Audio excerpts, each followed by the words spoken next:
Let's talk about something we've all felt. That deeply human moment when everything you were counting on seems to be falling apart and hope just feels gone. You know that feeling, right? That jarring, gut-wrenching tension when your reality seems to be mocking the very promises you've built your life on. The healing doesn't come, the door doesn't open, the relationship shatters. What do you do then? Well, believe it or not, there's an ancient guide for this exact moment. We're going to dive into Psalm 89. It's one of the most raw and honest songs in the entire Bible, written by someone who is right in the middle of this mess. And it actually shows us a way through the darkness. Okay, so to really feel the gut punch of the crisis, you first have to see the incredible foundation the psalmist is standing on. He starts by building this absolute tower of God's promises. And check out how he starts. He says, I will sing. He doesn't say, I kind of feel like singing today. No, this isn't about a mood. It's a choice. It's a conscious decision to anchor himself in who God is before he even starts talking about his problems. He decides to sing before he sees any reason to. And a thing he sings about is this incredible concept, steadfast love. The Hebrew word is hesed. Now, this isn't some mushy romantic feeling. Think of it more like a fierce, loyal, covenant love. It's an unbreakable commitment that, as the psalm says, is literally established in the heavens, meaning it's way beyond the reach of whatever chaos is happening down here on earth. It's the anchor you need when your whole world is shaking. And this isn't just a nice idea. It's backed by some serious cosmic power. The psalmist starts laying out the evidence. The angels in heaven are in awe of him. He tells the raging sea, a symbol for all chaos, where to get off. He brings superpowers like Egypt to their knees. The entire universe belongs to him, and his very throne is built on a foundation of pure righteousness. The point? God isn't just good. He is absolutely powerful enough to back up his promises. And here's the kicker. God's promise isn't hanging on by the thread of our own perfection. The psalmist makes it clear that even if people mess up, God himself says, I will not remove from him my steadfast love. He might correct them, sure, but he will not abandon them.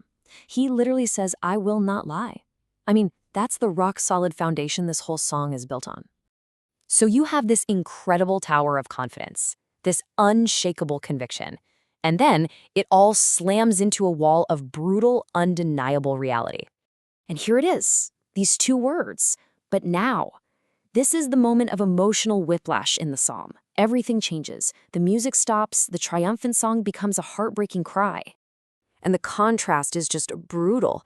The promise was an everlasting throne, but the reality is a king's crowned throne in the dirt. The promise was that unfailing, steadfast love, but he feels completely cast off, totally rejected. The promise was victory, but the reality is his enemies are laughing at him. It feels like God himself has torn up the very covenant he swore he would never, ever break. And this total collapse leads us to the raw, beating heart of the psalm, an honest-to-God, face-to-face wrestling match with God. The psalmist holds nothing back. He doesn't clean up his language for church. He just screams out, "How long? Are you going to hide from me forever?"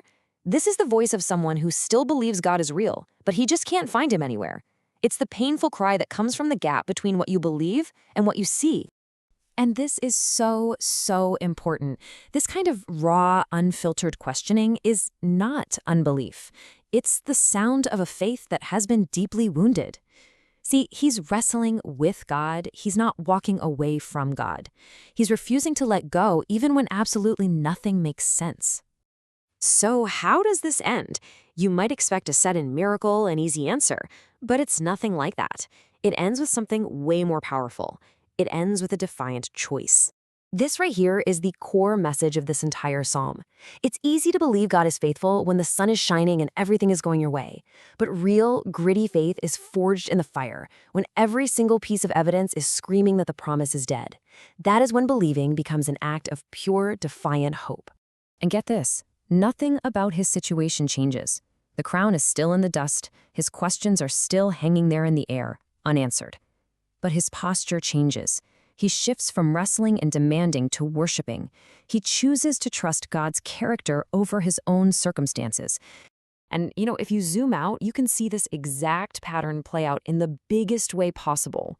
Because there was another moment in history when the promise of an everlasting throne looked completely and utterly shattered. On a Friday afternoon, The true king had his crown of thorns shoved on his head as he was mocked and rejected. It looked like the ultimate failure. But Sunday was coming, and Sunday proved that sometimes God's greatest faithfulness looks like defeat right before it looks like victory.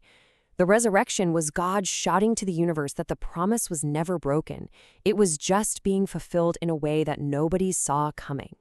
The crown in the dust was not the end of the story. So what can this ancient song teach us when we're in our own but now moment? It gives us a game plan. First, sing before you see. Make the choice to worship anyway. Second, remember his power. Whatever you're up against, it is not bigger than him. And third, cling to his covenant. Choose to trust his character, even when you can't understand his plan. And that's how it ends. The circumstances are still a mess. The pain is still real. And the very last word is a blessing. It's a defiant shout into the darkness that says, even when I can't see what you're doing, I'm going to trust who you are. And it leaves us with a question, doesn't it? When our world falls apart, can we still somehow say amen?